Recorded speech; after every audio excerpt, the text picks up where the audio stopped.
Okay, RVers out there with electrical problems. If you're halfway electrical, I'm going to share with you an invention I made about 15, 20 years ago.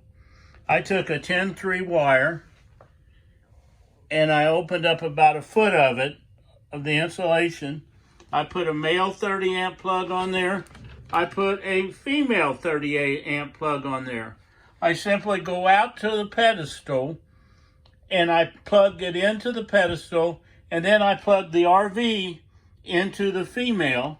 And when I do that, I take my trusty amp meter, which I like Sperry, and I clamp it around the hot lead, which is always the black wire, and I can get an amp reading of what's going out through that cord. Now, what's nice is that'll tell me exactly what's coming out of the camper. First, we turn everything off, all the air conditioners, all the water heaters, everything. We'll even run hot water out of the water heater so it's got all cold water in. Then we'll simply start turning stuff on. We'll find out before we turn anything on, it's drawing 4 or 5 amps just from your battery chargers and other lights and stuff. When we turn on an air conditioner, it might go to 16 or 18 on a hard start, but it'll normally come down to around 12 to 14 to run the air conditioner, okay?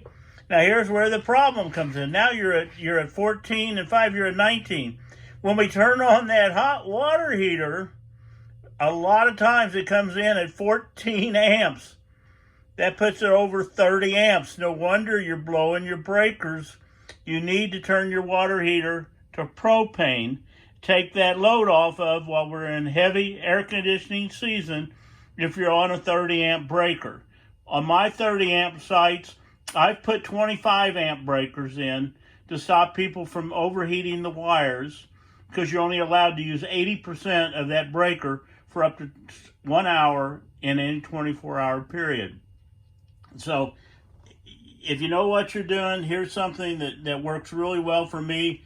One of these days, again, I'll go out and I'll actually film, and we'll turn one of the RVs off. We'll get cold water in the hot water tank, and we'll actually film it so that you can see what happens.